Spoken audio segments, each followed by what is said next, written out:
दोस्तों, मेरा नाम है पंकज चौधरी और आप देख रहे हैं आपका अपना YouTube चैनल पंकज फौजी ग्रुप। दोस्तों, आपको पता है कि हम इस चैनल पे आपको मोटिवेट करते रहते हैं। आपको एसएससी जीडी हो, हेड कांस्टेबल मिनिस्ट्रियल हो, पैरामिलिट्री फोर्सेज हो या ट्रेड्समैन की जितनी भी वैकेंसी आपकी आती है पैरामिलिट्री फोर्सेज से रिलेटेड, हम आपको इन्फॉर्म करते रहते हैं, आपको मोटिवेट करते रहते हैं, आपको स्टडी मटेरियल भी प्रोवाइड कराते रहते हैं। तो आज की वीडियो आपके लिए क्यों खास है? देखिए, आज की वीडियो आपके लिए बहुत बहुत बहुत ज़्यादा इंपॉर्टेंट है। क्यों इंपॉर्टेंट है?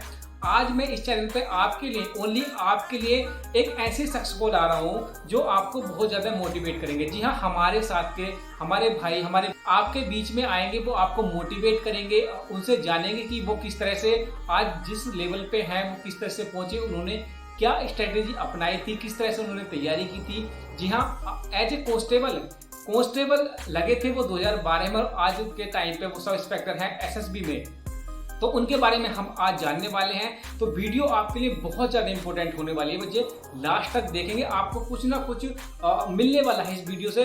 आपके 10-15 मिनट जो भी होंगे आपके व्यर्थ नहीं जाएंगे। तो चैनल पर बने रहिए, चैनल सब्सक्राइब कर लीजिएगा। हम ऐसे ही लेटेस्ट वैकेंसी से रिलेटेड जानकारी आपको देते रहते हैं। जी हाँ, उससे पहले मैं आपको बता दूं कि देखिए, परीक्षा एप्लीकेशन पे आप अपना रजिस्ट्रेशन करके कूपन कोड पंकज फौजी 50 डाल के 50% का डिस्काउंट पा सकते हैं। उससे क्या होगा? देखिए, परीक्षा एप्लीकेशन जो है आपका, ये एसएससी जीडी या दूसरे एग्जामिनेशन की तैयारी कराती है। वहाँ पे लाखों बच्चे ज्वाइन कर चुके हैं। उससे क्या होगा कि जब आप उस लेवल का एग्जाम देंगे तो जो वहाँ पे बच्चे हैं वहां से आपको कंपटीशन करने का मौका मिलेगा। और परीक्षा एप्लीकेशन आपको एक रैंक बता देता है कि इतने बच्चों ने आपका टेस्ट दिया है, आपकी रैंक क्या है। मतलब 100 बच्चे हैं और आपने भी एग्जाम दिया है तो आपका 20 या 25 या 30 आपका रैंक बता देगा। तो वो आपके लिए बहुत ज्यादा मायने रख जाता है। प्रैक्टिस करने का मौका मिलेगा और भी बहुत सारी चीजें वहां से सीखने को मिलेगी। तो परीक्षा एप्लीकेशन डाउनलोड कर लीजिएगा और मेरा कोड पंकज फौजी 50 डाल दीजिएगा। वहां से आपको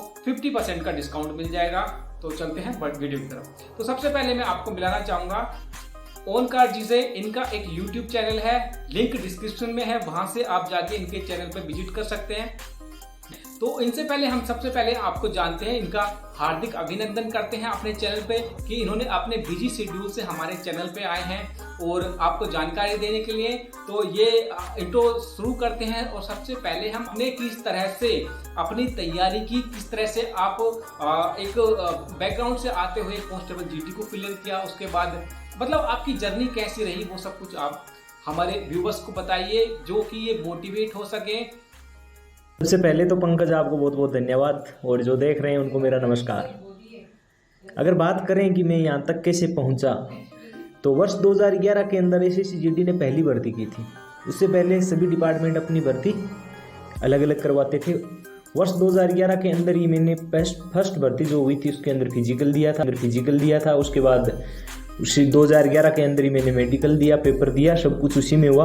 और उसके बाद जो है 2012 के अंदर मैंने एज ए कांस्टेबल सशस्त्र सीमा बल में ज्वाइन किया था। सशस्त्र सीमा बल में ज्वाइन करने के बाद मैंने आगे की पढ़ाई जारी रखी और डिपार्टमेंट में रहते हुए ही मैंने ग्रेजुएशन किया। ग्रेजुएशन करने के बाद जो है मेरे कहीं ना कहीं एक इच्छा थी कि मुझे अगर पढ़ाई की है, मैंने ग्रेजुएशन की है, तो मुझे आगे बढ़ना चाहिए। तो मैंने डिपार्टमेंट के बारे में जानकारी ली तो मुझे पता चला कि इस डिपार्टमेंट के माध्यम से ही 4 साल सिपाही में सर्विस होने के बाद हम डायरेक्ट सब इंस्पेक्टर का थ्रू डिपार्टमेंट एग्ज़ाम दे सकते हैं, जिसको LDCE बोलते हैं, लिमिटेड डिपार्ट कॉम्पिटिटिव एग्जामिनेशन। तो वर्ष 2017 के अंदर मैंने जो है वो एग्ज़ाम दिया और मैं फर्स्ट ही चांस में, उसके अंदर 3 चांस मिलते हैं और फर्स्ट ही चांस में मैं 5वीं रैंक से सब इंस्पेक्टर के पद पर सेलेक्ट हुआ। और उसके बाद जो है अभी मैं आगे की तैयारी में भी लगा हुआ हूँ और रिसेंटली यूट्यूब पर भी आए। तो मेरा सेकंड क्वेश्चन आपसे ये होगा कि आपने एसएससी जीडी की जो प्रिपरेशन की थी, बच्चे बहुत ज़्यादा क्वेश्चन करते हैं कि किस तरह से, मुझसे पूछते हैं कि सर हम किस तरह से प्रिपरेशन करें, किस किस बुक का हम तैयारी करें। तो मैंने बुक से रिलेटेड काफ़ी वीडियो बनाई है, लिंक डिस्क्रिप्शन में है। और हम जानते हैं ओंकार जी से कि किस तरह से ओंकार जी ने अपनी तैयारी की, किन किन बुक्स का इन्होंने यूज किया है। तो सर किस किस बुक का आपने यूज किया है, आप बच्चों को बता सकते हैं ओंकार जी? एसएससी जीडी की अगर तैयारी की बात करें तो इसके अंदर बुक्स की बात करें तो बुक्स मैंने हर सब्जेक्ट की एक ही बुक पढ़ी थी, ज़्यादा बुक्स नहीं पढ़ी मैंने जैसे हिंदी है, हिंदी के लिए मैंने लुसेंट हिंदी पढ़ी थी। उसके अलावा एक हमारे राघव प्रकाश की बुक आती है, तो जो व्याकरण के कॉन्सेप्ट थे वो उसमें से मैंने क्लियर किए थे। क्योंकि जो लूसेंट हिंदी है उसके अंदर व्याकरण का जो कॉन्सेप्ट है वो थोड़ा सा डिटेल में नहीं दिया गया। बाकी प्रैक्टिस के लिए लूसेंट बहुत अच्छी बुक है। तो अगर व्याकरण का कोई कॉन्सेप्ट है वो क्लियर नहीं होता है तो वो बुक अच्छी है। राघव प्रकाश की आती है, हमारे राजस्थान में जयपुर से प्रकाशन होता है उस बुक का। उसके अलावा अगर मैथ की बात करें, गणित की, तो गणित के लिए मैंने रामनिवास मथुरिया पढ़ी थी। उसमें बड़ी इजी भाषा के अंदर समझाया गया है, क्योंकि अधिकांश बच्चे RS अग्रवाल पढ़ते हैं। अगर मैथ का लेवल जिसका ठीक है उसके लिए तो RS अग्रवाल ठीक है, लेकिन मैंने रामनिवास मथुरिया पढ़ी थी। उसके अलावा अगर रीजनिंग की बात करें तो अरिहंत पढ़ी थी उसके लिए मैंने। और उसके अलावा अगर जीके की बात करें तो लूसेंट पढ़ी थी। और करंट जीके इधर उधर नेट से देख लेता था। उसके अलावा थोड़ा बहुत क्रोनोलॉजी पढ़ी है, इंटरनेशनल क्रोनोलॉजी जो आती है वो पढ़ी थी। उसके अलावा स्ट्रेटजी की बात करेंगे, इनको पढ़ने के पीछे मेरी रणनीति क्या रही, तो सीधा सा फंडा है, पहले अपना सिलेबस पढ़ना है। मैंने सिलेबस को 1-2 बार पढ़ा, उसमें देख लिया कौन सा टॉपिक है। अगर सिलेबस क्लियर होता है तो हम कहीं से भी क्वेश्चन पकड़ लेते हैं कि हाँ ये मेरे सिलेबस से जो है रिलेटेड है। तो सिलेबस ऑल ऑफ याद होना चाहिए। उसके अलावा 5-6 घंटे पढ़ते हैं तो पर्याप्त है, और कंटिन्यू पढ़ते रहें, ज़्यादा इधर उधर ध्यान नहीं दें। अगर हमारा फोकस एग्ज़ाम पे रहता है, क्योंकि इसमें एग्ज़ाम सबसे ज़्यादा इंपॉर्टेंट है, अगर उस पर ध्यान देते तो आराम से इसमें सफलता प्राप्त की जा सकती है। और मेरा भी यही रहा, मैंने सेम बुक्स पढ़ी, बुक्स बार बार चेंज नहीं की। चेंज नहीं करना है, एक ही बुक्स को बार बार पढ़ते हैं तो निश्चित तौर पे इसमें सफलता मिलती है। और मैंने यही बुकें पढ़ी थी, और यही बुक पढ़ के मैं बाद में सब इंस्पेक्टर में भी मैंने यही बुक पढ़ी, चेंज नहीं की। तो ये भी एक मेरे लिए प्लस पॉइंट। ऐसे हमने कांस्टेबल जीडी की जो नौकरी हमने पाली, ठीक है, हमने एक नौकरी पानी थी वो पाली, तो क्या हमें कंटिन्यू करते रहना चाहिए? क्या हम जो बच्चे लगने वाले हैं, जो हमारे चैनल के व्यूवरशिप हैं, जो हमारे चैनल के व्यूवर हैं, जो हमारे भाई हैं, फैमिली है, क्या उनको कंटिन्यू करते रहना चाहिए पढ़ाई? क्या उनको स्टडी तैयारी करते रहना चाहिए कि SI बन सके? तो उनके लिए क्या स्ट्रेटेजी होगी, क्या आप उनको बताना? GD से अगर हम SI की तैयारी कर रहे हैं, GD में सेलेक्ट होके आ गए, उसके बाद सब इंस्पेक्टर की तैयारी कर रहे हैं, अब CPO की कर रहे हैं या डिपार्टमेंट जिसको हम LDCE बोलते हैं उसकी कर रहे हैं, तो उसका सीधा सा यही है कि आपको जब आप आए ट्रेनिंग में तो आपको मौका मिलेगा नहीं। 9-10 महीने की आपकी ट्रेनिंग कंप्लीट होने के बाद आपको पढ़ाई को एकदम छोड़ना नहीं है। आप छोड़ देते हैं कि बस हो गया यही पाना था, छोड़ना नहीं है। एक तो पहली बात तो ये होगी, पढ़ाई नहीं छोड़ना है। दूसरी ये रहती है कि अरे 4 साल बाद देना है, जब देने वाले होंगे 4 साल कंप्लीट हो जाएंगे तब तैयारी कर लेंगे। तो इसमें भी नहीं रहना है, आपको थोड़ा बहुत टच में रहना है। आप 1 घंटा ही पढ़िए लेकिन पढ़ना है, डेली पढ़ना है। आधी घंटा पढ़िए कोई दिक्कत नहीं है, लेकिन डेली पढ़ना है। आप 20 मिनट भी पढ़िए लेकिन डेली पढ़िए। अगर आप डेली पढ़ते रहेंगे, पढ़ाई के अटैच में रहेंगे, तो आपकी पीछे की जो चीज़ें आपने पढ़ी थी कांस्टेबल टाइम, उन चीज़ों को आप भूलेंगे नहीं, वो आपकी रिवाइज होती रहेगी। उसके अलावा आपको किताबों से थोड़ा बहुत लगाव रहेगा। अगर एक बार छोड़ दिया तो फिर अब मुश्किल है। तो यही रहा मेरा कि मैंने जो तैयारी की मैंने एकदम छोड़ा नहीं था। ट्रेनिंग के तुरंत बाद मैंने पकड़ लिया था। मेरे पास वही पुस्तकें थी, मैं बता रहा हूँ ना, मैंने पुस्तकें चेंज नहीं की थी, वही पुस्तकें थी, और मैं उनको थोड़ा बहुत जो है पढ़ता रहा। 1 घंटा पढ़ लिया, ड्यूटी के बाद टाइम मिला, कभी 2 घंटा पढ़ लिया, कभी 4 घंटा पढ़ लिया, लेकिन मैं पढ़ता डेली था। तो अगर ये रहता है तो आप आराम से सिलेक्शन हो जाता है, कोई दिक्कत नहीं है, आराम से सिलेक्ट हो जाते हैं। तो यही है। अगर कांस्टेबल में आते हैं तो उसमें आने के बाद एक चीज़ और है, आपको माहौल कैसा मिलता है ना। फौज के अंदर अलग अलग माहौल मिलेगा आपको, फौज ही नहीं कोई भी डिपार्टमेंट हो, आप उसमें जाते हैं तो आपको माहौल मिलता ही है, हर प्रकार का माहौल मिलता है।